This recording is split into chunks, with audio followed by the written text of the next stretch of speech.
예, 수인이 교수님의 발제에 대한 박성호 다미안호 신부님의 논평이 있겠습니다. 박수로 시작하겠습니다.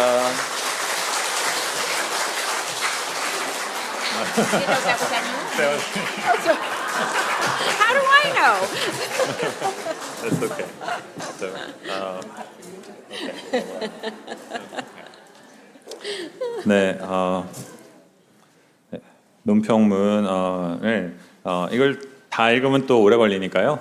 그 요약 부분은 여러분들이 이제 따로 읽어보시면 되겠습니다. 이 부분은 제가 열심히 정리를 한다고 했는데 어차피 이 3시간 들은 그 내용을 정리하는 것이니까 여러분들 질문을 조금 더 나누기 위해서는 시간을 그렇게 절약하는 것이 좋을 것 같습니다. 논평문 읽겠습니다. 에일린 스위니 교수님의 하느님, 우리, 그리고 세계를 받아들이며 피조물의 노래, 중세적 맥락. 성 프란치스코의 피조물의 노래는 피조물을 통한 하느님 찬미가입니다. 우리 자신이 피조물이라는 것은 하느님께로부터 하나하나, 한 명 한 명 개별적으로 창조되었음을 의미하고 하느님과 직접적으로 연결된 존재로서 우리의 드높은 지위를 말합니다. 하지만 동시에 하느님 없이는 존재하지도 않았을 존재, 받지 않은 것은 하나도 가지지 못한 존재, 하느님께, 즉 내가 아닌 존재에게 근본적으로 의존하는 취약한, vulnerable, 취약한 존재임을 의미하기도 합니다. 오상을 받는 프란치스코의 기도가 떠오릅니다. 하느님, 당신은 누구십니까? 미천한 작은 벌레이며 쓸모없는 작은 종인 저는 무엇입니까? 창조된 개인으로서의 존엄성과 취약함 혹은 가난을 동시에 묵상하는 기도입니다. 에일린 스위니 교수님의 피조물성 이해는 프란치스코의 이 절절한 물음에 대한 하나의 응답으로 손색이 없습니다. 세상은 우리의 귀를 열고 있으면 듣지 않을 수 없는 교향곡처럼 하느님에 대하여 이야기하고 하느님을 가리킵니다. 필자가 아름답게 표현하였듯 피조물이 갖는 이 두 상반된 방향, 개별적으로 창조된 존재로서의 존엄성과 또 전적으로 의존적인 존재로서의 취약성은 피조물을 통한 하느님 찬미가 가능하게 합니다. 나의 모든 것, 내가 가진 가장 미천한 것까지도 또 이 세상의 모든 것, 세상의 가장 미천한 존재까지도 하느님의 피조물로서 존엄하기 때문이고 그 존엄성으로 하느님을 드러내기 때문입니다. 우리가 가진 것 중 우리의 취약성을 여과 없이 가장 잘 드러내는 것이 바로 우리의 감정입니다. 필자는 수년간 중세 철학의 맥락에서 감정에 대해 연구를 계속해온 세계적인 석학입니다. 역사 안에서, 우리의 문화 안에서 감정을 드러내는 것을 약함, 나이 어림, 미성숙함 등의 표시로 여겨왔고 이런 부정적인 의미에서 여성성과 나란히 취급되곤 하였습니다. 기집애 같이 이런 표현을 쓰죠. 죄송합니다. 이런 걸 제 입에 올려서 근데 느낌이 확 오잖아요, 그죠? 필자는 피조물로서의 취약성을 긍정하는 논리의 중심에 자신의 감정에 대한 이해를 둡니다. 현대인들에게는 감정의 가치가 긍정적으로 재평가되는 조짐을 보이는데 필자는 그 뿌리를 중세의 사상에서 찾고 역사의 단계를 짚어 가며 감정에 대한 이해를 통한 피조물성에 대한 긍정의 길로 인도합니다. 이 연구는 프란치스코의 피조물의 노래를 매개로 영성, 신학, 심리학, 그리고 철학의 여러 면면들이 조화를 이루는 보물창고입니다. 프란치스칸 영성과 철학의 만남, 개인 존중 사상의 철학적 이해, 가난 영성의 철학적 근거로서의 피조물성, 피조물성을 공유하는 존재들의 우주적 형제, 감정과 정서적 표현으로 드러나는 인간성의 긍정, 그리고 존재하는 모든 것의 위계 전체가 드러나는 신론과 그 성사성 등 우리의 프란치스칸 영감을 끊임없이 불러일으키는 연구를 선물로 주신 필자께 감사드립니다. 이제 발제를 요약하고 부족한 질문을 몇 가지 드리도록 하겠습니다. 라고 적었지만 옆에 첫 번째 문단만 읽겠습니다.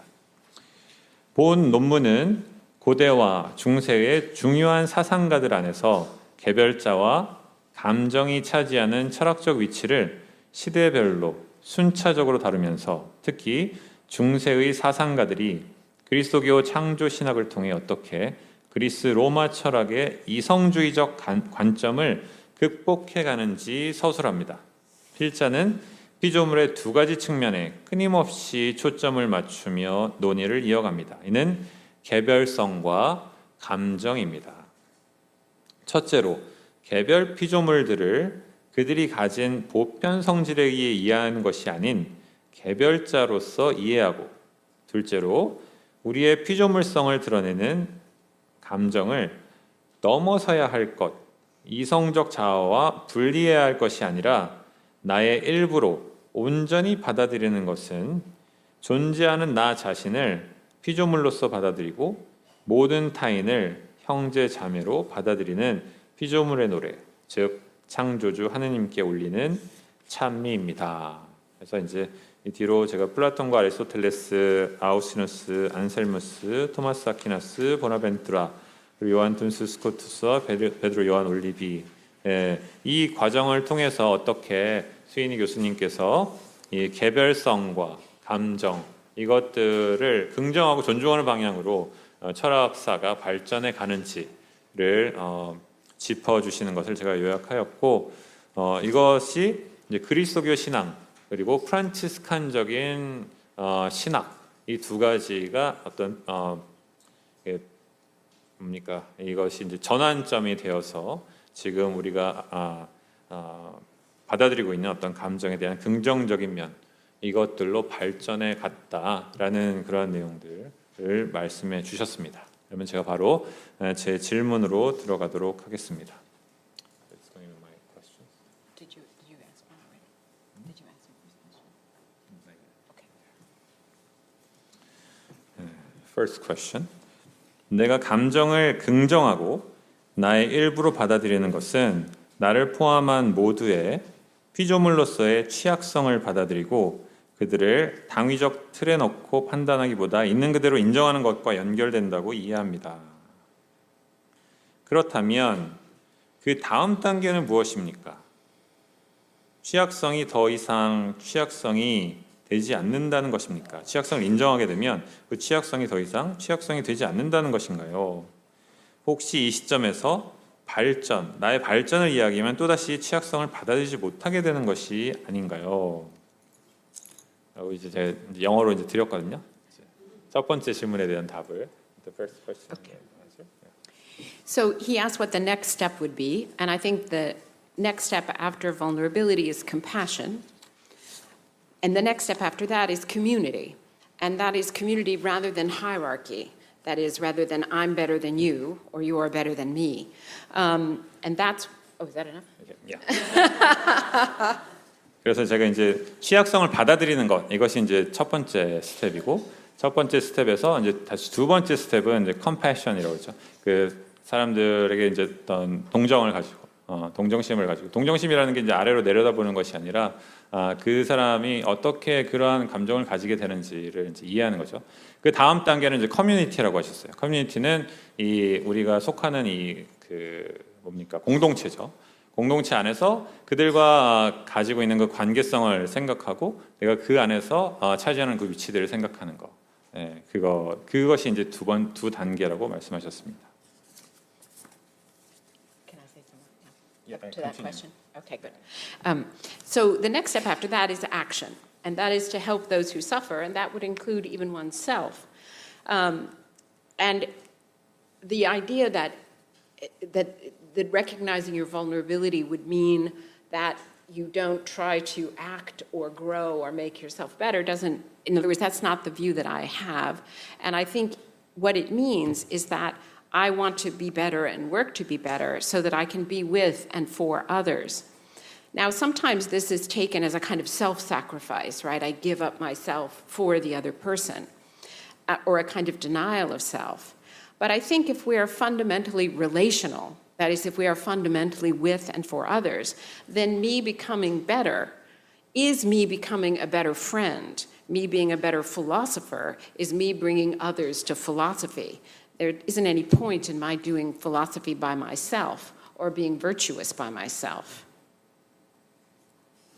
네, 그래서 이제 뭔가 그 우리가 취약성을 받아들인 다음에 다음 단계에 대해서 우리가 이야기를 하고 있는데 그 취약성을 받아들이고 컴패션을 갖고 커뮤니티로 나아가는 그러한 그것 안에서 이 교수님이 말씀하시고자 하는 것이 무엇이냐면 우리가 내가 가지고 있는 어떤 그 약함, 그 어떤 의존성 이런 것들을 없애고 누르고 해서 이것을 극복하는 것이 아니라 이것이 있는 것을 인정을 하고 내가 어떤 좋은 사람이 되고자 하는데 내가 내 안에서 나 혼자만 완전한 그런 좋은 사람이 되려는 것이 아니라 이 공동체 안에서 내가 어떻게 하면 좋은 철학자가 될 수 있을까라는 생각이 내가 어떻게 하면 나 혼자만 좋은 철학자가 되는 것이 아니라 내가 이 사람들한테 어떤 도움을 줄 수 있을까 그리고 내가 이 공동체 안에서 어떻게 하면 더 나아질 수 있을까 이것을 생각하는 그 방식으로 가는 것이 우리의 취약성을 받아들이면서 이것을 또한 발전적인 방향으로 생각하는 것이다. 이러한 말씀을 주셨습니다. 오케이. 두 번째 질문 드리겠습니다. 이성적 능력이 약화된 이유들이 많이 있습니다. 치매에 걸린 어르신들, 뇌에 병이 있으신 분들, 정신적으로 온전하지 못한 분들, 각종 중독 상태에 있는 분들이 그렇습니다. 하지만 이렇게 많이 편찮으신 분들 말고도 우리는 아주 어렸을 때 우리 자신이 어렸을 때 그렇게 이성적이지 못했던 것 같고 또 나이가 들어가면서 또 예전만큼 이렇게 똑똑하지 못한 것 같고 이런 우리도 인간임에 틀림없죠.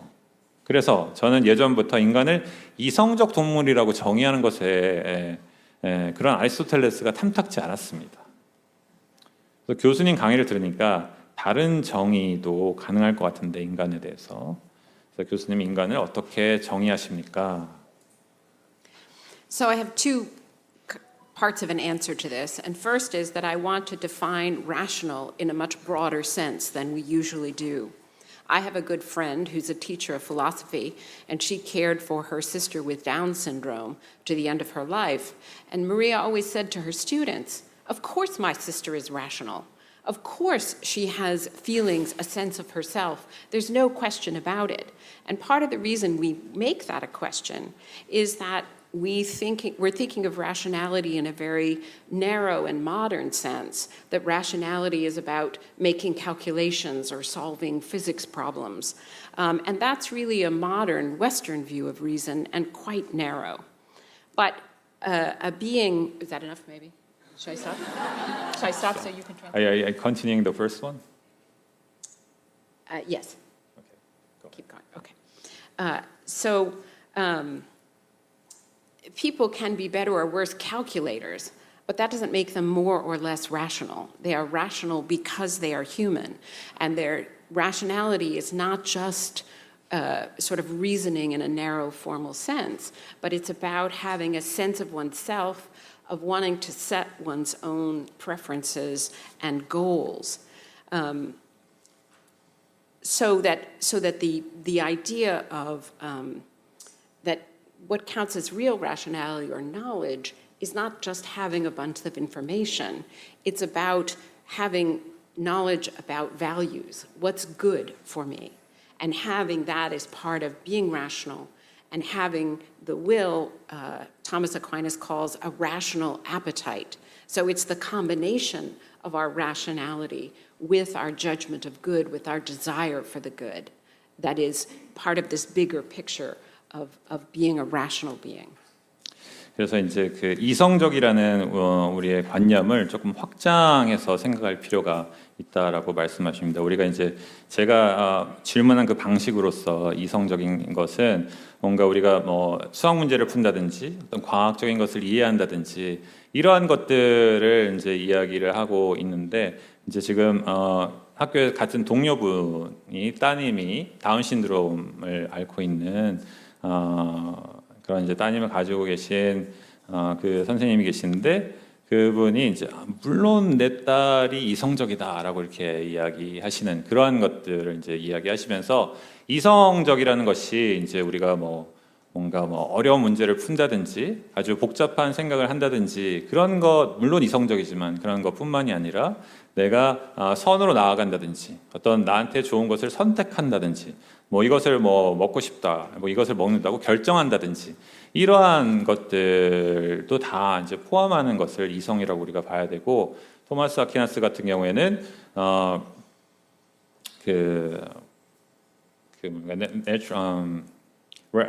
이제 우리의 그 의지를 뭔가 그 좋은 것으로 선으로 이끌리는 아페타이트, 그러니까 욕구라고 이렇게 그 지성적 욕구라고 이렇게 설명을 하는데 그러한 어떤 욕구를 가지는 것, 좋은 것으로 끌리는 어떤 우리 자신 그리고 그것을 판단할 수 있는 능력 그것을 우리가 정확하게 이성적인 것이라고 정의를 한다면 우리가 아까 제가 말씀드렸던 것처럼 아주 갓난아기라서 덜 이성적이고 나이 많이 들어서 깜빡깜빡 한다고 덜 이성적이고 그러한 것이 아니라는 말씀을 해주셨습니다. 근데 이제 여기 이제 한 가지고 또 한 가지가 있다고 하시는 것 같아요. Did you ask the next question? No. You said there are two parts, right? It's okay. You can finish. No. Well, so I'll say, I think I ended up saying the two parts. Oh, okay. And one is to broaden the notion of what's rationality so that we don't have a narrow modern view. And the other is to think of what we are as this combination of rational and willing creatures, and therefore as creatures that have emotions, rather than, I don't want to sort of completely say what it is to be human is only having emotions. We have the emotions we have because we're rational beings with a will, so that it's a more integrated whole rather than just one part or the other. 네. 그래서 이제 두 번째로 말씀하신 거는 우리가 이성적인 파트가 있고 그리고 감성적인 파트가 있고 해서 이렇게 두 개를 나눠 가지고 우리가 이성이 감성을 컨트롤한다 이렇게 이해하는 그러한 어떤 우리 마인드셋을 벗어나서 이 감성 우리가 이성적이기 때문에 감성적이다.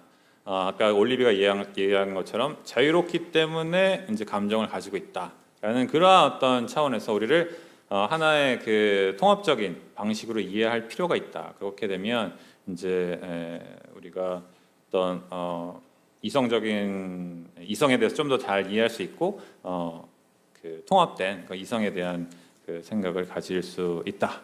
이렇게 말씀하셨습니다. So, third question. 2-2, 그러니까 제가 1번하고 2번이 좀 연결돼 있어서 이렇게 번호를 이렇게 막였는데요. 본성과 이성을 구분하면 감성은 본성에 속하는 것 같습니다. 이성보다 감정을 긍정하는 인간학은 인간과 다른 피조물을 구분하기보다 이들 간의 공통점에 더 관심을 갖는 것처럼 보입니다. 이대로 괜찮은 걸까요? 그러니까 이제 이 동물하고 인간에 대한 구분을 좀 모호하게 하는 것 같아가지고 그래서 결국 올리비의 오류를 개선할 수 있는 방법은 다른 피조물과의 구분을 없애는 것인가요? 라고 제가 질문했는데 Yeah. So I think there's in modern Western philosophy, problem that Olivi foreshadows when he draws this sharp line between beings that have reason and therefore have the emotions which can, only they can experience true misery because they have a sense of their own dignity. And so that view gets Olivi doesn't make that argument to say we shouldn't care for animals, so that's not where he takes it. But there is the view that gets expressed very famously in René Descartes in the 1600s, where he says that everything except human beings, so all animals are just machines, right? So he draws this super sharp line between us who have reason and freedom and a kind of dignity, and that animals are just the absolute other. They're only machines. And then I could use them as I wish. And on this view, Aquinas actually has a better understanding because he sees sort of cognition as on a scale of degree, so that animals have kinds of cognition and judgment, right? The sheep knows to flee the wolf. We know now all kinds of things that say elephants and dolphins and even our pets know and understand and communicate in some sort of way. So that I think the better way than the modern drawing a sharp line is this notion that there are differences of degree and differences that our respect for who those creatures are and what it is for them to fulfill their nature is based on sort of what that nature has, how much they can be or do. So I don't think that means that we have to deny that there are differences of degree, that there are things that human beings do that other animals don't do. We write poems, we build cities, we start wars, we destroy our planet, we do all kinds of things that other creatures don't do. So, but it seems to me a difference in degree, not this sharp line between we count and nothing else counts. 그래서 이제 아까 올리비 말씀하실 때 올리비는 감정을 자유에 대한 어떤 그런 개념을 통해서 이해한다. 우리가 자유로운 존재라는 것을 우리 자신이 인정하고 또 누군가가 자유로운 존재라는 것을 볼 때 그들에 대한 감정도 생기고 나 자신이 감정을 가질 수 있는 것이다라는 그러한 설명을 하시면서 그렇다면 이 자유가 없는 사람들은 없는 존재들, 그러니까 피조물들은 감정을 가질 수 없는 것이다. 라는 그런 어떤 결론으로 나간다. 그래서 이것은 잘못된 결론이다. 이렇게 말씀하셨잖아요. 이 결론이 나가는 방향은 이제 근대 데카르트 같은 사람이 영혼과 육체를 반으로 딱 이분법적으로 보면서 어떤 그 이성을 가지는 인간들과 이성을 갖지 않는 동물을 완전히 딱 이분법적으로 나눠가지고 동물들은 그러니까 이성을 뺀 나머지는 무슨 기계같이 머신같이 그런 존재들이라서 우리가 이성을 가지고 있는 존재 우리들이 동물을 도구처럼 그냥 써도 된다라는 그러한 생각으로 발전해 나가는데 그것은 이제 잘못된 것이고 그것을 교정하는 의미에서 우리가 아퀴나스에 대한 예를 들 수 있는데 아퀴나스는 이성이 지금 이 세상에 있는 어떤 모든 동물들 모든 피조물들이 가지고 있는 그 이성을 정도의 차이가 있는 것으로 이제 이해를 한다는 거죠. 인간이 가지고 있는 어떤 이성의 조금 더 훌륭한 형태라고 한다면 동물들도 어느 정도의 그런 어떤 이성의 역할을 가지고 있고 그래서 이것이 이제 정도의 차이를 가지는 것으로 이해를 하는 것이 옳지 않은가. 그러니까 이렇게 된다면 물론 이제 말씀하셨지만 인간이 더 이성적이다라는 건 부정할 수 없는데 또 인간만이 하는 것들 있잖아요. 지구를 파괴한다든지 동물들은 안 하는 그 말씀하신 것처럼 그러니까 이 차이는 분명히 우리가 인정을 해야 되지만 그렇다고 해서 동물을 이성이 없는 존재로 이렇게 딱 끊어서 이야기하는 것은 옳지 않을 것 같다. 그렇다면 이제 이 근대의 실패로 나아갈 수 있기 때문에 그렇다. 그래서 뭔가 그 다른 피조물들과 인간을 어떤 그 명확한 선을 가지고 구분하는 것 그것은 그렇게 바람직하지 않지 않을까라는 그러한 태도로서 이렇게 답을 해주셨습니다. 제가 답하는 것이 좀 이렇게 잘 이해는 되시나요? 감사합니다. 세 번째 질문 가겠습니다. 프란치스코가 피조물의 노래에서 노래한 마지막 부분 용서하며 병약함과 시련을 견디는 것 그리고 평화 안에서 견디는 것을 우리와 모든 이의 취약성에 대한 받아들임으로 이해한다고 하셨습니다. 이는 무엇인가를 내 힘으로 바꾸거나 고치려고 하기보다 주어진 것으로 받아들이는 것에 대한 이해하고 그 가르침에 전적으로 동의합니다. 하지만 이런 받아들임인 견딤을 추구하지만 결국 찰나의 순간에 막 머리를 써서 해결을 하려고 하고 돈을 쓰고 인간관계를 동원해서 감정을 억누르고 나의 이성을 최대한으로 사용하는 제 자신을 발견하기 일쑤입니다. 감정을 긍정하기 위한 이성의 작용은 어떤 것일까요? 그러니까 감정을 억누르는 것이 아니라 감정을 긍정하면서 어떻게 이걸 제어하는 그 이성의 작용이라는 것은 어떤 것일까요? 라고 이제 질문 드렸습니다. So I think that the role of reason is not to say, to restrain or control And it's not to say to us, you should not feel X or Y or Z, but rather its role is to have us recognize an emotion that we feel, even one we're not proud of, even one we think is wrong, and get curious about why I have that feeling. I think Thomas Aquinas has, it would seem strange to say, an almost therapeutic way of thinking about the emotions. He asks questions about why we do silly things like cry when we're happy or something. And he tries to explain that there's a kind of reasoning, there's a kind of good behind all the emotions that we have, that we're seeking it, but maybe in a wrong sort of way. So the first thing is to have a recognition of that. And reason does have a role there in being curious, asking what we feel and why we feel it. But that's different than restraint or repression. It's more like what happens in therapy or under spiritual direction. 그래서 이제 이성의 역할이라는 것은 우리가 가지고 있는 감정을 막 컨트롤하려고 한다든지 아니면 그것을 억누른다든지 그렇게 느끼지 못하게 이렇게 막는다든지 그러한 어떤 것이 아니라 이제 그런 것들이 문제가 있다는 것을 계속 말씀하셨잖아요. 그런데 우리가 써야 될 그 이성은 감정에 대해서는 그 감정을 제대로 인식하는 것. 아, 나한테 분노가 올라오고 있구나.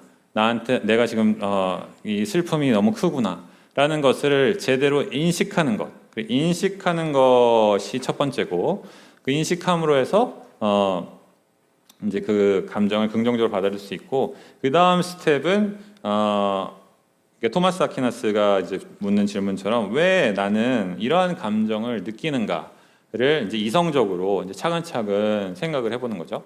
그래서 이 감정이 있음을 그대로 인정을 하고 또 이 감정이 어디서 나오는지에 대한 그 근원 이것에 대한 어떤 생각을 하고 이러한 것이 결국은 지금 우리가 하고 있는 어떤 심리 상담이라든지 테라피라든지 영적 지도라든지 이러한 것들의 원리가 되고 있는 것이라고 이제 생각하신다고 말씀하십니다. 그러니까 감정이 무엇인지를 바라보고 인정하고 그리고 이 감정이 왜 나오는 것인지를 이해하는 것 이것이 이제 이 이성이 감정에 대해서 긍정적으로 할 수 있는 그런 활동이다라고 말씀하십니다. 자, 네 번째 질문요. 죽음 자매를 부르며 죽음까지도 받은 것이기에 받아들이는 성 프란치스코를 존경합니다. 모든 창조는 선의 발산이고 모든 피조물을 하나님께서 주신 좋은 것이기 때문에 받아들이는 것이 마땅함을 이해합니다. 감정은 받아들임이라는 표면적으로는 수동적인 개념과 그래서 잘 어울립니다. 그렇다면 불의를 받아들이지 않고 악을 거부하는 것 또한 받아들임 차원에서 이해할 수 있을까요? 감성 중심의 인간관은 정의, 평화, 환경 보존을 위한 적극적인 활동을 어떻게 이해하나요? 라는 질문을 드렸습니다. So I think I'm arguing that the medieval view rejects the idea that passions or emotions are mere passivity. That is the Stoic view, which makes them reject passions for action. So I would say that for Aquinas or for Olivi, passion or emotion is our response to the world. We feel what happens to us, but then we respond. And so for Aquinas, he thinks of passions as motion, right? That direction towards good and away from evil. That is, we are a being that has feelings about what happens to ourselves and others. We have an expression in English, having a passion for justice, and that doesn't mean that we passively accept injustice. It means that we have a passion to make things right. So, for example, Aquinas' definition of anger is that it's a response to an evil I have suffered or someone else has suffered. But the good version of that is when I feel that in the right way and about the right things, is righteous indignation. That's the passion for justice. Could you say that once again? The part. You said the better part. Yes, so I have anger, and when I have anger in the right way, in a virtuous way, then it is a passion for justice, a passion for things to be right. But I feel and recognize an evil that's happened to myself, because I know it, or to someone else because I can empathize with it. So that it's not mere passivity. So, for example, I was thinking about Martin Luther King in this regard, and he worried that if we emphasize passivity too much, then we say to people, accept your injustice, God will fix it later. So he wanted to argue for nonviolent resistance. So that's not merely passive, but it's a decision not to use violence. So violence is when I do something to you that you would not choose. I act against your free will. So in nonviolent resistance, I choose not violence. I don't take your free will. But by my action, by showing even what I suffer, I attempt to bring out your compassion, to persuade you. So it is not merely taking the bad things that the world gives to us or anyone, but it is responding to them in a certain kind of way.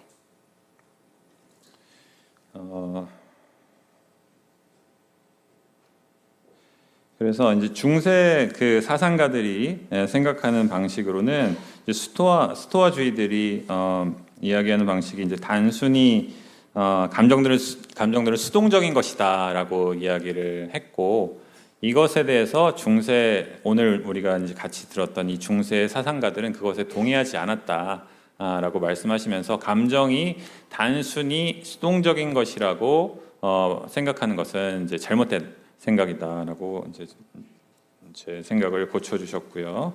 그리고 아퀴나스나 올리비 같은 사람들은 이 감정은 우리가 세계에 대한 우리의 반응이다. 우리의 반응. 그러니까 reaction이라는 response라는 거죠. 그래서 그것이 이제 그 반응이 물론 이제 그 자극에 대한 반응이긴 하지만 그 반응 그 자체가 하나는 이제 고통으로부터 피하는 어떤 수동적인 그러한 어떤 반응인 경우도 있지만 선을 향해서 우리가 나아가는 그런 반응, 이것이 이제 더 좋은 반응이라고 말씀해 주셨는데, 이제 정의를 추구하는 그런 부분에 있어서는 어떤 우리의 어떤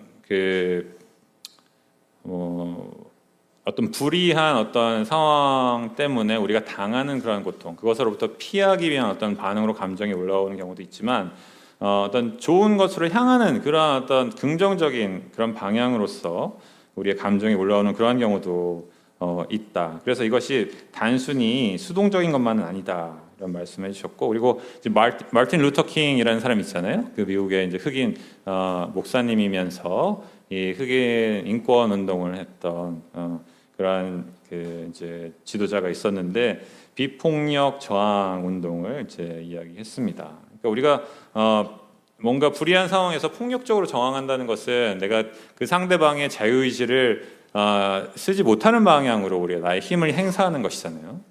나를 괴롭히려고 하는데 괴롭히지 못하게 이제 힘으로 억누르는 거죠. 하지만 비폭력 저항이라고 하는 것은 내가 폭력으로 대응하지 않고 그것을 그대로 저항함으로써 상대방 안에서 이 컴패션이 일어나도록, 상대방 안에서 나에 대한 어떤 그 넓은 힘에서의 사랑이 일어나도록 하는 그런, 겉으로 보기에는 수동적인 것이라고 볼 수도 있겠지만 아주 적극적인 어떤 저항의 한 형태다라고 말씀하시면서 그런 어떤 그 감정을 중요한 것으로 이렇게 생각하는 그런 어떤 행동 방식이 항상 수동적인 것만은 아니다, 이런 말씀을 해주셨습니다. 감사합니다.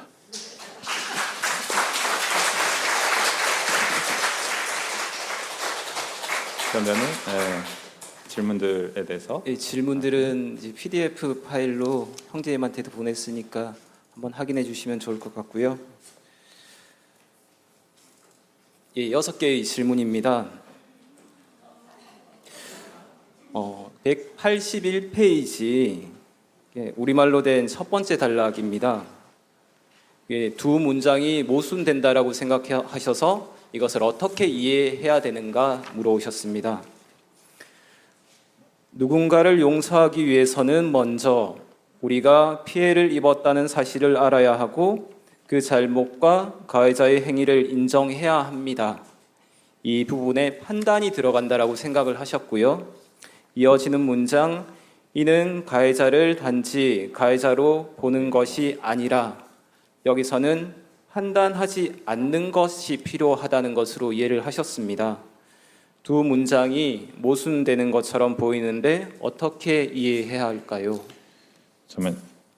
첫 번째 문장에서는 판단이 들어가 있고 타인에 대한 판단이요. 그러니까 용서는 네. 우리의 취약한 피조물성을 초월하는 것이 아니라 우리 자신과 타인 안에서 그것을 인식하는 것입니다.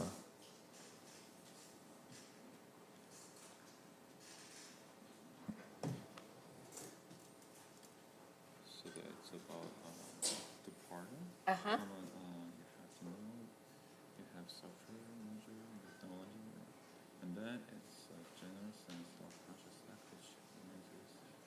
Okay. They, I'm not sure you think that you're so this part you're kind of inviting them to not to judge, and then another part you are inviting them to judge. You mean the person who gives pardon? Right. I don't know. I mean, yeah. So I'm the one who gives pardon, but to pardon them, pardon the person, you have to, not to judge. You're simply saying that not to judge, but to judge. I mean, I do think you have to do both. In other words, if I don't think that I've really been hurt, then my pardoning doesn't really mean anything, right? So it seems to me that I pardon someone, but the pardoning also comes, if you will, with the not judging part. In other words, the sense that, okay, I understand how this could have happened, or that you are a person who wants to start over, or who wants to ask forgiveness.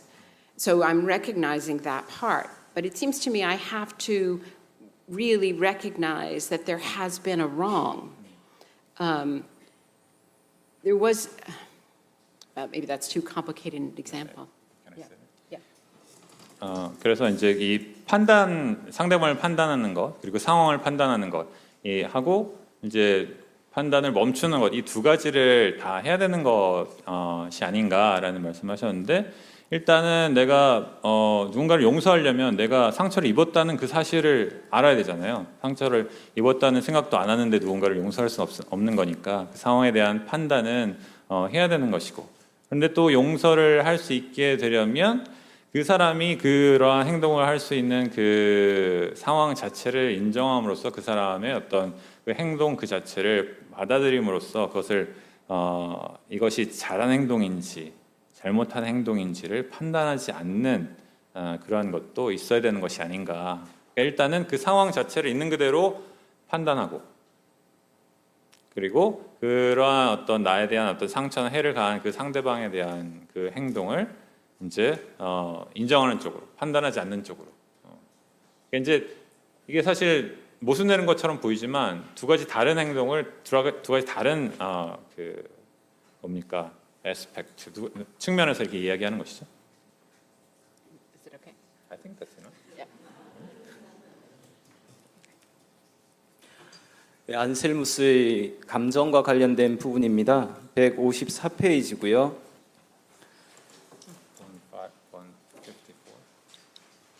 인간의 취약성과 감정이 인간다움의 일종의 표지일 수 있다고 생각합니다. 하지만 자족적인 독립성을 추구하는 이 시대에 감성과 이성의 조화, 취약성의 인정이 참으로 어렵습니다. 그리고 이들은 이중적인 의미를 지니고 있는 듯 합니다. 그리고 내부적인 긴장도 있습니다. 취약성을 거부할 것이 아니라 살아낸다는 것은 취약성의 긍정적인 측면을 바라볼 것을 요구하시는 것 같습니다. 취약성을 살아낸다는 것은 무슨 의미일까요? 그리고 덧붙여서 고통받을 가능성이라는 인간의 감정을 진정 공감으로 변모시키기 위해 어떤 작업이 필요할까요? So, in vulnerability, there are two different aspects. It's of course, negative thing. Like, well, I mean, on the surface, right? Like, it's a weak, I and see what you mean. you're kind of dependent on something else, right? But you're saying that we have to accept what it is, as they are. So, so you seems to ignoring the The negative negative. part. Yeah. So that was one question, and then related to that, you want to answer that first?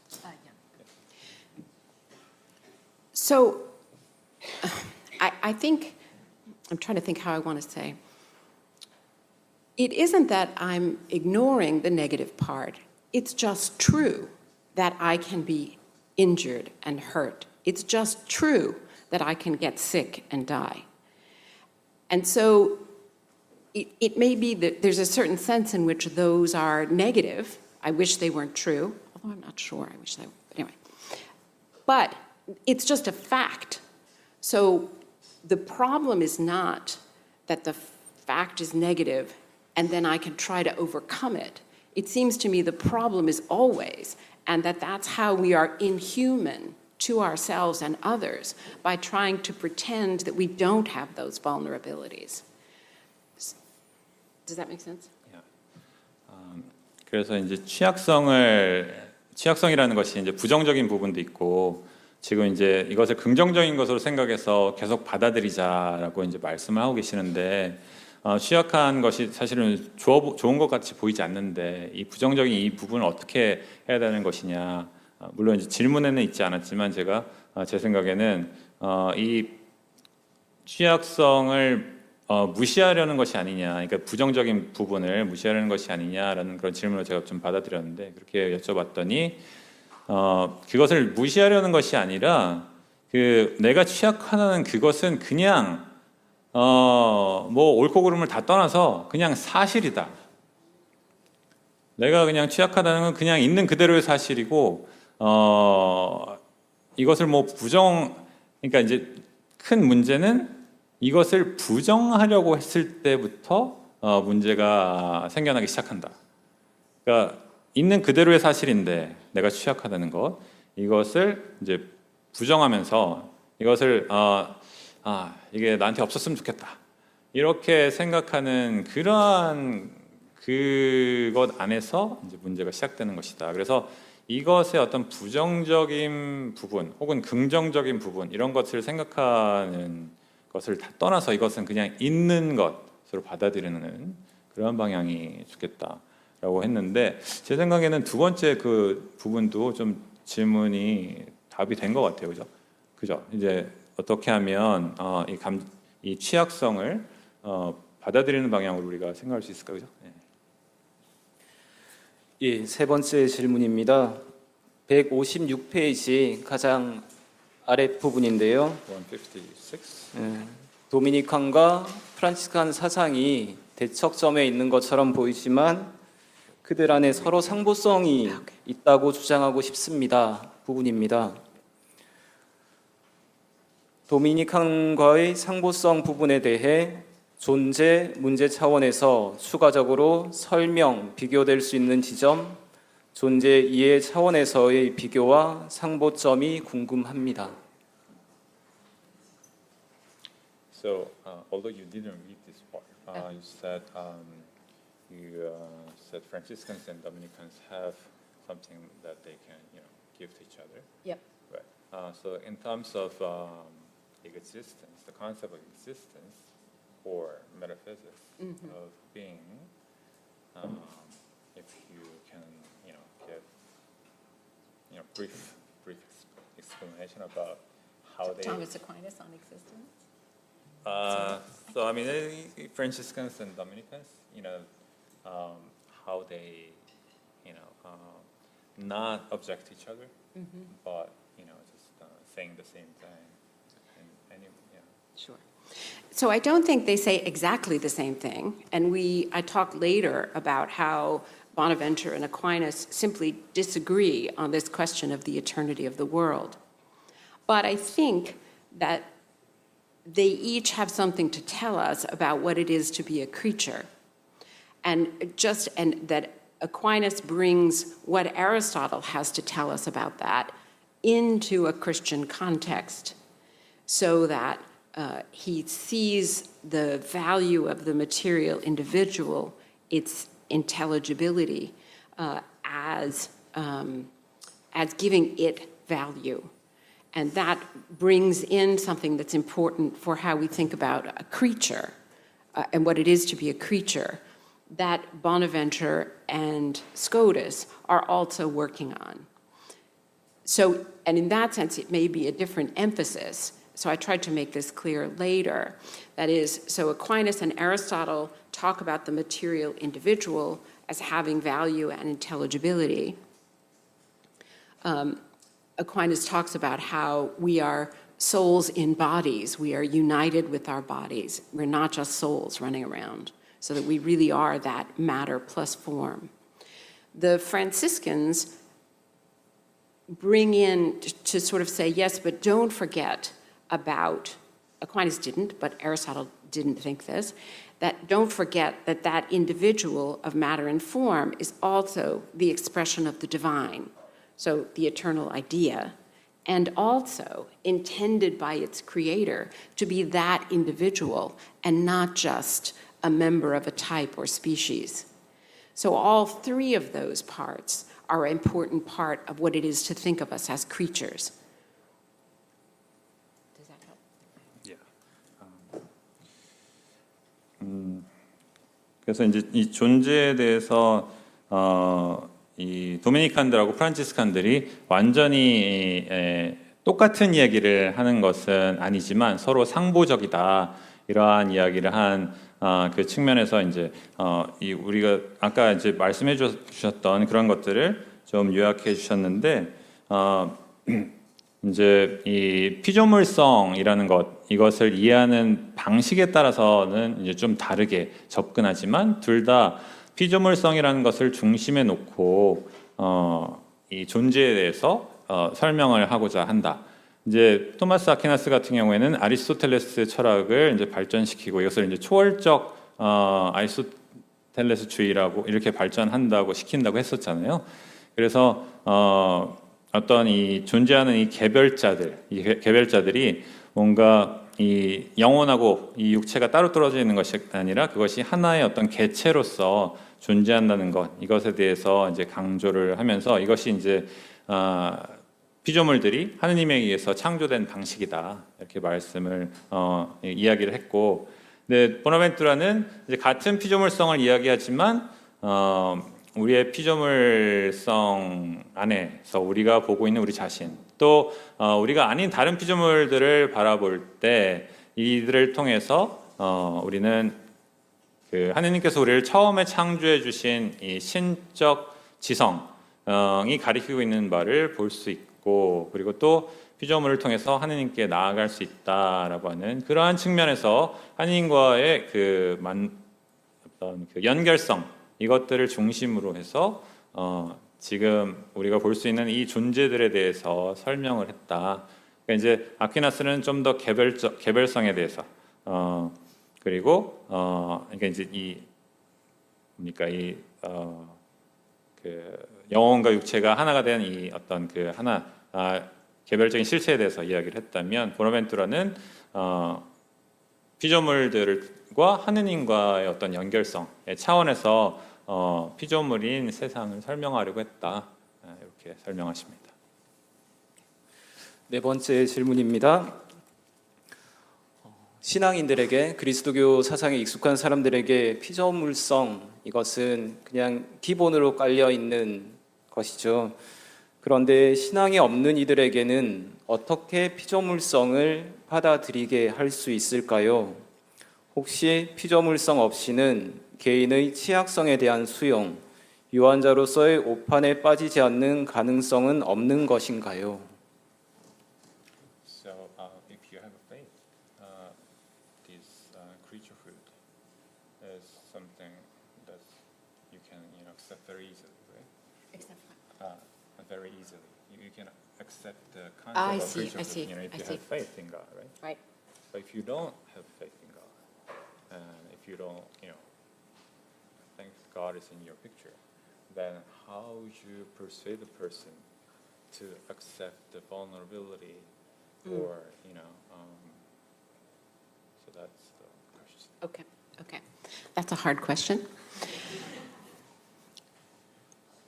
I guess I think that we as human beings have a kind of intuition about the value of the world around us, that it fills us with wonder, that it's beautiful, that it fills us with the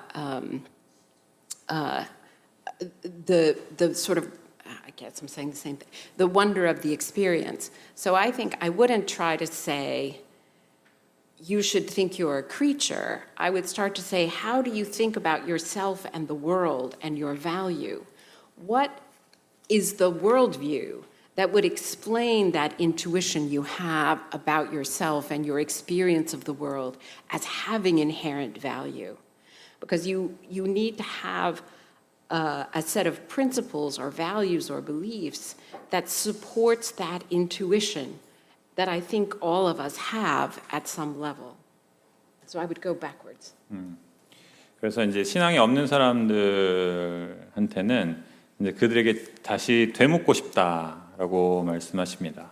그러니까 당신이 가진 그 모든 것이 어떤 근본적인 가치를 가지고 있는 것이라고 너가 지금 느끼고 있지 않느냐. 너가 가지고 있는 그 모든 것이 고유한 가치를 가지고 있는 것일지언데 이것을 그러면 담는 내가 가진 세계관은 어떤 것이냐라고 이렇게 묻고 싶다고 합니다. 그러니까 이 개개인이 가진 그 모든 것, 감정을 포함한 그 모든 것에 고유한 가치가 있다는 것은 우리가 공유하는 경험이다라는 것을 전제로 할 때 그 경험을 담는 너의 세계관은 무엇이냐라고 이제 되묻겠다고 하십니다. 우리는 이제 우리의 신앙으로서 이것을 이해하지만. I also obviously don't think that everyone has to be persuaded to think of the world as created as I do or as people who are religious. I think we have common ground with people who share that intuition about the inherent value of things. And there are different ways of getting to that conclusion. So I don't think ours is the only way of getting to it. The first thing is for us to realize what our values are. That is, what does it mean to be a creature? How does that mean we have to value ourselves and the world? And then to work with others who share that intuition, no matter how they get there. 그래서 이제 그런 질문을 함으로써 이 사람들한테 내가 맞잖아, 하느님 있잖아라는 것을 이렇게 주장하려는 것은 아니다. 물론 이제 그게 맞긴 하겠지만, 근데 그러한 우리가 공유하는 것은 우리 자신이 가지고 있는 것들에 대한 고유한 가치이기 때문에 이것을 공유한다, 너도 가지고 있다라는 것을 이제 긍정함으로써 또 그들이 그것을 그러니까 이해하는 그러한 방식, 또 그들이 가지고 있는 그 세계관 안에서 어떻게 이해하는지 그렇게 이제 묻는 그러한 방식을 이제 취하고 싶다 이렇게 말씀하십니다. 다섯 번째입니다. 145페이지이고요. 아우구스티누스의 향유와 이용에 관한 질문입니다.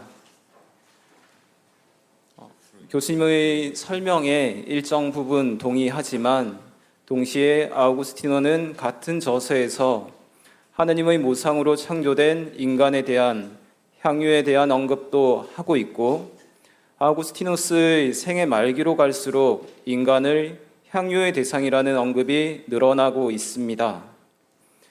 그의 저서를 전체적으로 봤을 때 그가 인간의 감정, 정서, 인간적 느낌, 육체적 감각들에 대한 존중과 경애가 드러난다는 것을 언급하고 싶습니다. 저 조금 여기 보충 설명해야 될 것 같은데 아까 그 향유하고 사용을 구분한다 그랬잖아요. 아우구스티누스가. 근데 이 향유는 이제 향유에 합당한 대상은 하느님뿐이다라고 이렇게 말씀하셨거든요. 그리고 사용은 이제 하느님을 제외한 나머지를 이제 사용함으로써 궁극적인 목적인 하느님을 이제 사랑하는 그것이다. 그래서 사용은 하느님이 아닌 다른 것을 이제 도구로서 사랑하는 것. 그래서 이제 하느님께로 다가가는 것. 이것을 이제 얘기하는 것이다라고 이야기했는데, 근데 이제 지금 이 질문은 이제 하느님 말고도 인간을 향유하는 것에 대해서 아우구스티누스는 나중에도 얘기한다라는 그런 질문이에요. So you talked about free is about only about For its own you know, sake. yeah, for its own sake, and it's about loving God, Yeah. right? But in the later Augustine says that people, other people, can be loved in terms of free zeal. So don't you think you have to change your mind? Well, Augustine is a very complex writer who wrote a lot, and I have not read it all. Almost no one has. So here's the thing. It's true that when he makes this distinction in De Doctrina Christiana from Frui and Uti, it's a fairly early work. And later on, there are changes that happen. For example, he has a stronger view of free will early on, and later on that seems to change somewhat. I guess I still think that there is in Augustine a kind of ambivalence, both about passion, right? That sometimes he talks about our love is good and then our passion is good towards the good things, but sometimes he's very worried about needing to be in control and restraining passions. There was a passage, I don't think I read it, where he also says something that's very frui, a notion of frui for other people when he talks about loving your friends even when they do something not so great or nice. So there's a real sense of that individual that you love, not because they fit on a scale of value in some fundamental way. But he still holds the view, and it might be the right view, but I'm not sure it's the modern view anymore. That is, that I love those people in and through their relationship to God and Christ.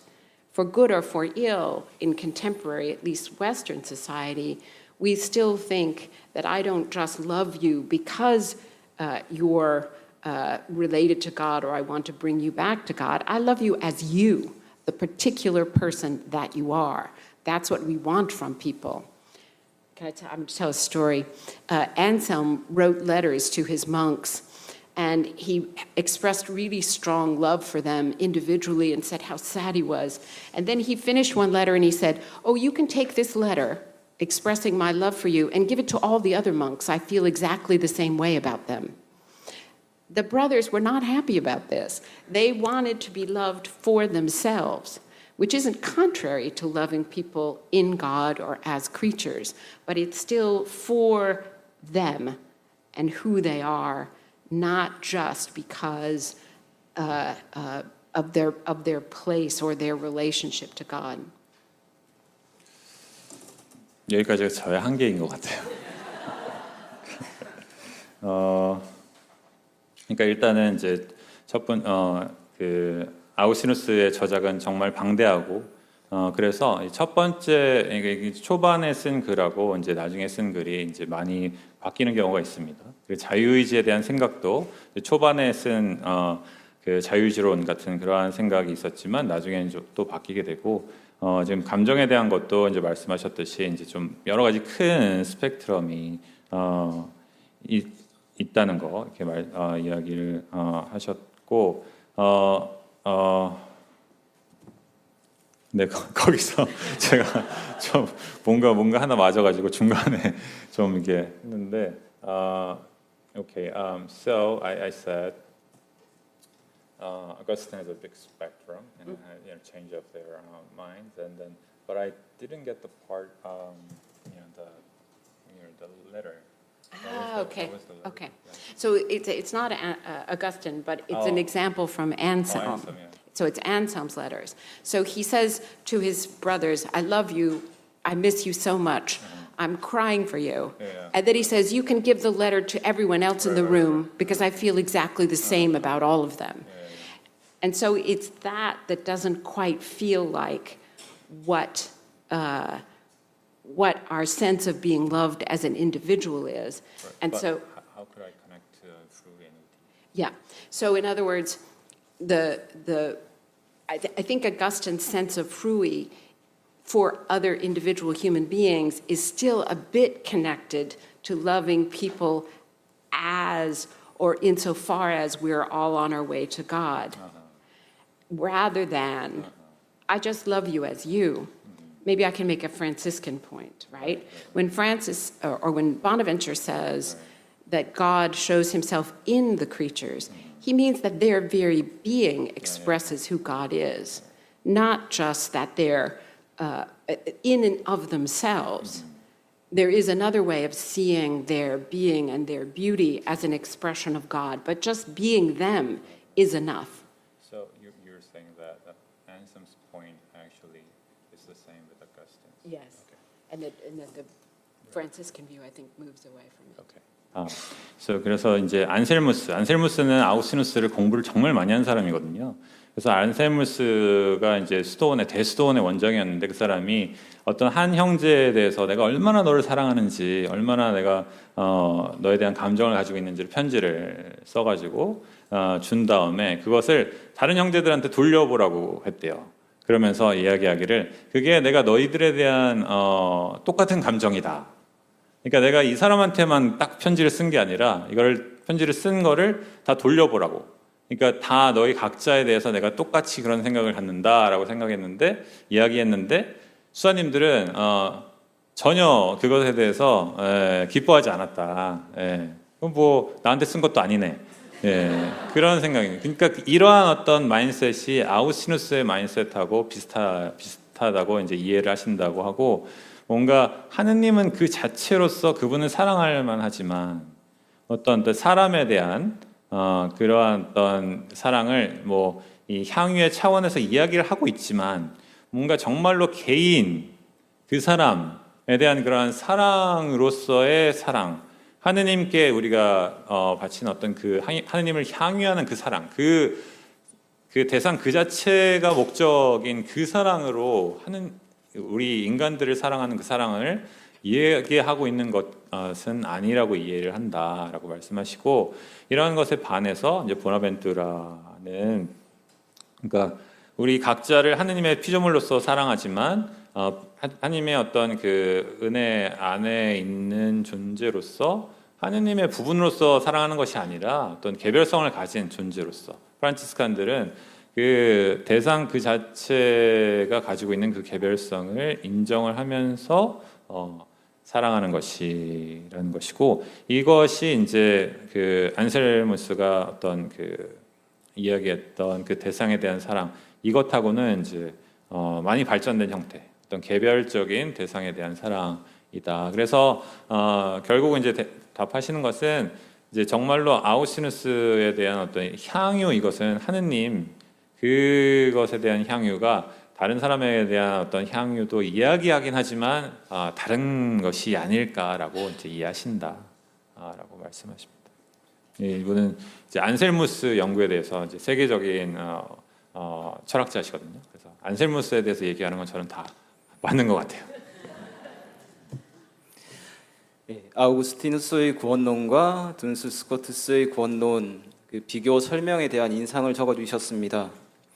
저는 둔스 스코투스의 구원론이 아름답지만 제의 중대성, 제의 심연에 대한 고찰이 조금 부족하다는 생각을 갖고 있고 아우구스티누스의 구원론에 대해서는 교수님의 설명이 단편적이라는 의견을 갖고 있습니다.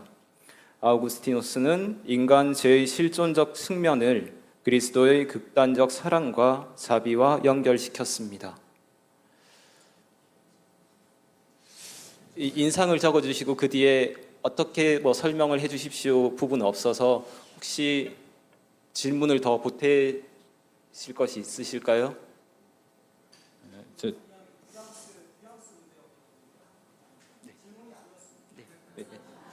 그런 인상을 받으셨다고 적어주셨습니다. 다시 한 번 읽어주세요.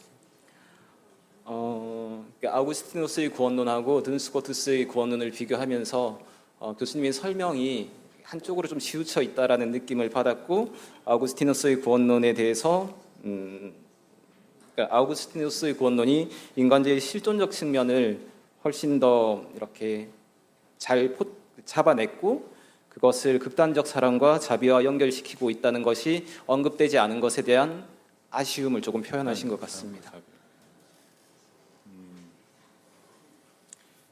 So he was expressing a little bit of regret about your understanding about Augustine. Okay.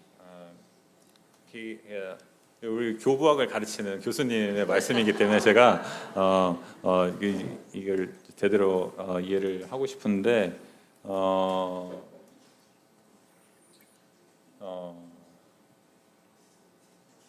근데 구원론에 대해서 어떤 이야기를 했었죠?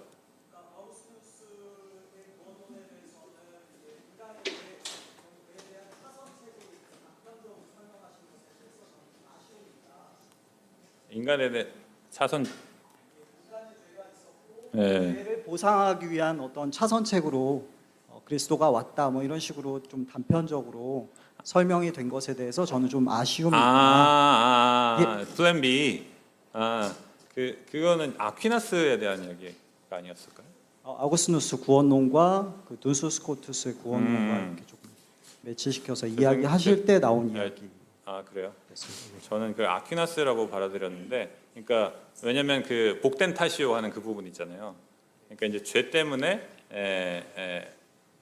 그 예수님이 오셨다라고 하는 그것하고 이제 스코투스는 아니다, 사랑하시기 때문에 오셨다라고 하는 예, 근데 그 부분이 이제 토마스 아퀴나스뿐만 아니라 아우구스티누스에 대한 언급도 같이 있었습니다.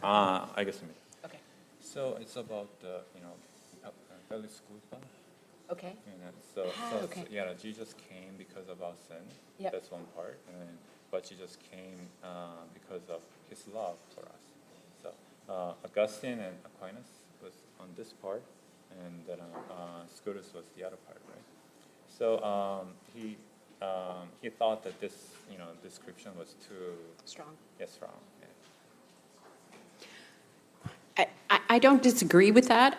In other words, I think that you can overemphasize the difference, and partly I wanted to sketch out a schematic difference.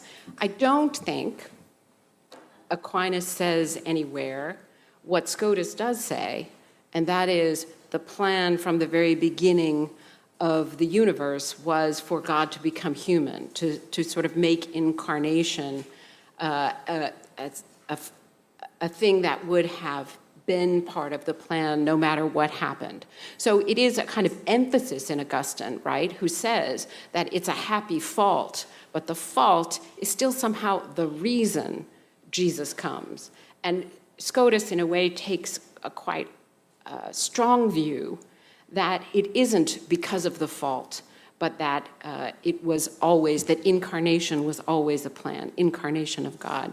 I'm not an expert on the incarnational theories because I'm not a theologian, but it was a way of sort of setting up a kind of contrast. So I'm sure you can find passages that bring them a little bit closer together, but there is a difference in emphasis, and I think I'm acting a little more like an intellectual historian, trying to listen for small differences in changes and emphasis that brings things forward. So that I'm attuned to those which aren't so much oppositions, you're wrong, but an emphasis that becomes different, that develops. 그래서 지금 말씀하신 그 두 가지 그 구원론의 그 구분, 이것이 너무 강하게 되었다라는 그 지적에 대해서는 이제 부정하지는 않겠다.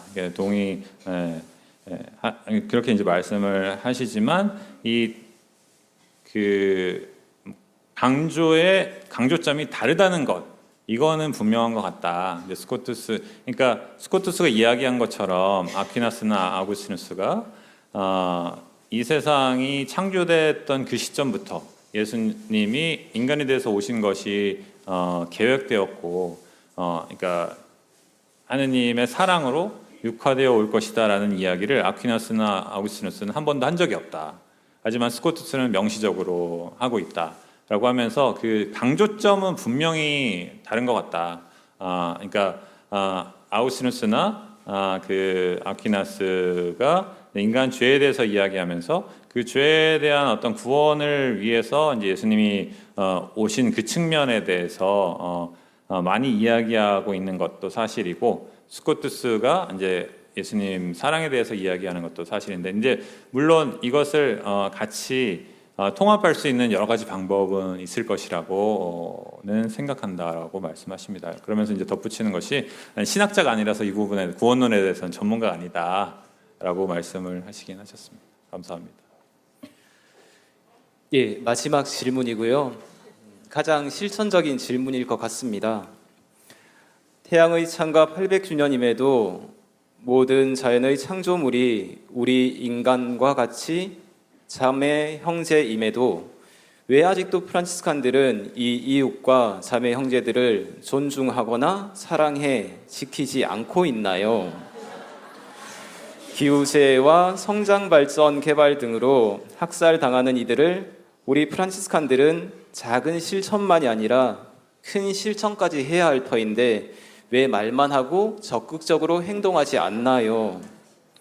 어떻게 하면 태양의 창가에 드러나는 프란치스칸 영성을 이 세상의 기업, 정치, 권력가들에게 이야기해서 파급력을 얻을 수 있을까요? 라는 질문을 주셨습니다.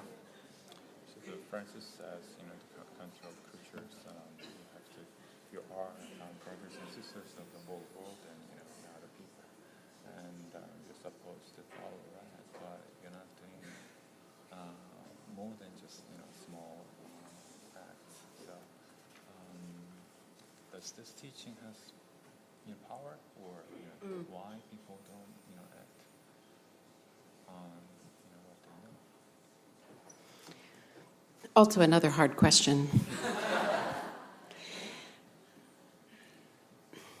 I mean, I think that we are never doing enough, and I also think that we can't under or overestimate the influence of a kind of modern view that the world is an instrument for us to master and control.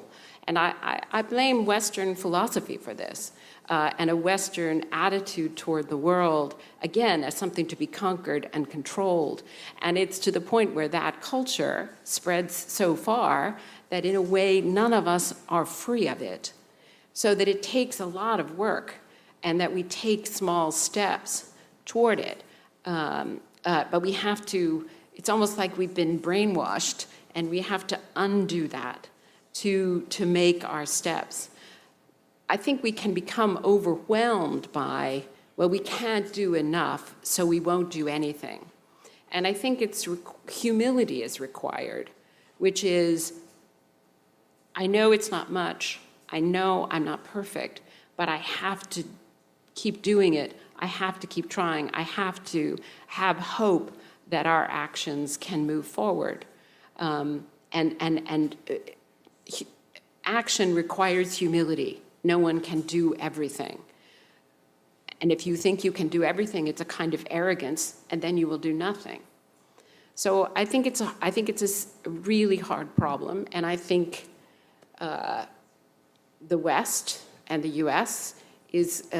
bears a big responsibility for how hard this is and for where we are as a world. And this is difficult, upsetting, and something that has to be said. 그래서 이제 이 세상에 대한 어떤 세계관, 뭔가 지금 우리에게 주어진 것들, 자연이나 혹은 뭐 다른 사람까지 다 포함해서 모든 피조물이나 이런 것들을 이제 도구적으로 바라보는 것, 이러한 어떤 세계관, 이런 것들이 이제 근대를 통해서 우리에게 고착된 특별히 이제 서양적인 사고 방식 안에서 고착된 그런 세계관이라서 이것을 극복하는 것은 정말로 어려운 일이고, 그런 세계관 안에서 우리가 무언가를 정말로 충분히 했다고 느끼는 것, 그것은 정말 쉽지 않은 일이다. 하지만 이러한 것들을 우리가 극복하기 위해서 여러 가지 노력들을 해야 되는데, 만약에 우리가 이 세상을 변화시킬 수 없기 때문에 아무것도 안 하겠다라고 그러한 마음을 먹는다면 그것 또한 겸손하지 못한 것이고, 또 이것을 내가 완전히 바꾸겠다라고 생각하는 이런 것도 또 이제 겸손하지 못한 것일 수 있다. 내가 할 수 있는 최소한을 하면서 조금 이제 바꿔 나가야 될 것이라고 이렇게 생각을 하고, 사랑하면서 살아야 되는데 아주 안 하고 있지는 않을 것 같다는 이제 그런 말씀을 그렇게 딱 말씀하지는 않았지만 그런 뉘앙스로 이제 말씀하시는 것 같아요. 그리고 이제 마지막 부분에서는 이러한 어떤 세계관을 갖게 되는 그런 과정 안에서 이제 서양이나 특히 이제 미국을 꼭 집어서 말씀하셨는데, 그게 어떤 책임이 있는 것 같다라고 말씀하시면서 이것들이 본인이 이제 좀 슬프게 만드는 그런 지점이고, 하지만 우리가 이제 희망을 잃지 않고 한 걸음씩 나아가야 되지 않을까 이렇게 말씀하십니다. Can I say one more thing? So one of the reasons I'm interested in the Middle Ages and interested in this project of retrieving this idea of creaturehood and vulnerability and passions is because I think there's something that can be retrieved that can counteract this kind of modern emphasis on invulnerability. We can conquer everything. We'll just trash this planet and go on to Mars.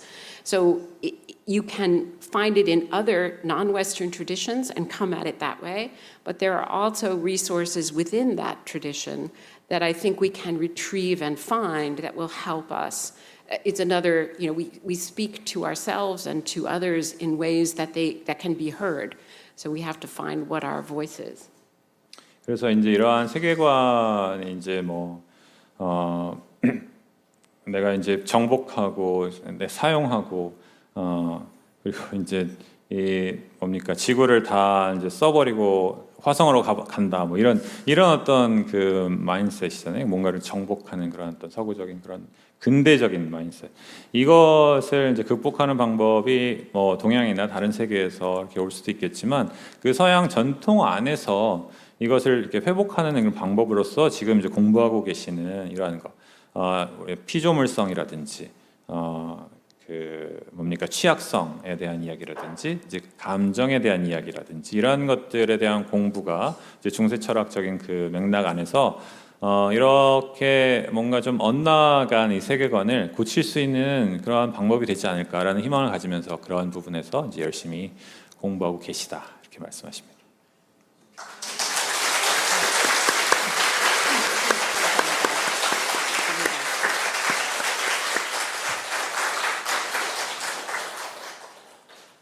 긴 시간 경청해 주셔서 감사합니다. 마지막 시간을 50분 잡았었는데 지금 90분 동안 했습니다. 손을 들어서 질문을 받을 수 있으면 좋겠지만 그러면 너무 부담스럽고요.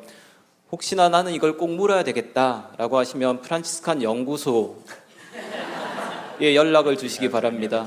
저희가 응답해 드릴 수 있는 것은 응답 드리고 저희의 역량을 넘어서는 것은 저희를 가르쳐 주셨던 교수님들 통해서 또 이렇게 전달해 드릴 수 있을 것 같습니다. 그냥 박수 치고 끝낼까요? 다들 수고하셨습니다. I just wanted to say my thanks again to you for listening as I droned on in English, and you had to wait for the translation, the beautiful translation, which is so much work and so incredibly done by Damien. Thank him so much.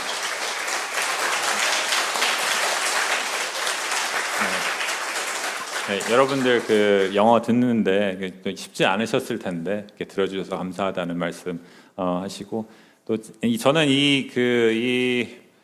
이 공간이 참 특별하다는 느낌을 정말 계속 받으면서 지금 이제 함께 하고 있는데요.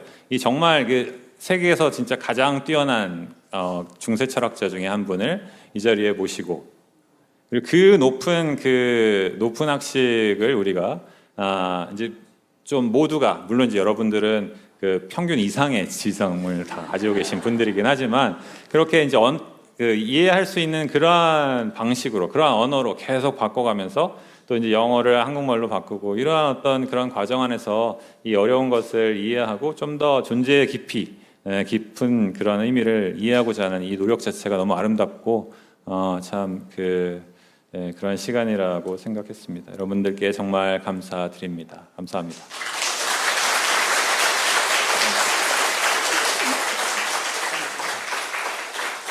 그래도 마지막으로 하지 않을 수 없는 말이, 진짜 여기까지 한국까지 오셔서, 한국에 처음 오셨는데 여러분들을 만나기 위해서 여기까지 오셔가지고 이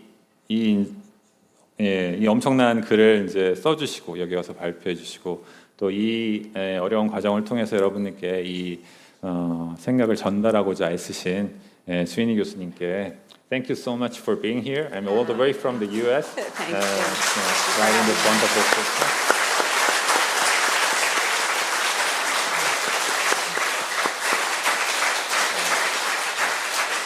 여러분 모두에게 감사합니다. 우리 영광송 할까요? 저희가 시작할 때 연구소장이 이제 개회사를 했으니까 회사를 하시든 기도로 맞춰주시면 좋겠습니다. 네. 그러면 영광송으로 마치겠습니다. 성부와 성자와 성령의 이름으로. 네. 영광이 성부와 성자와 성령께. 성부와 성자와 성령의 이름으로. 아멘. 감사합니다.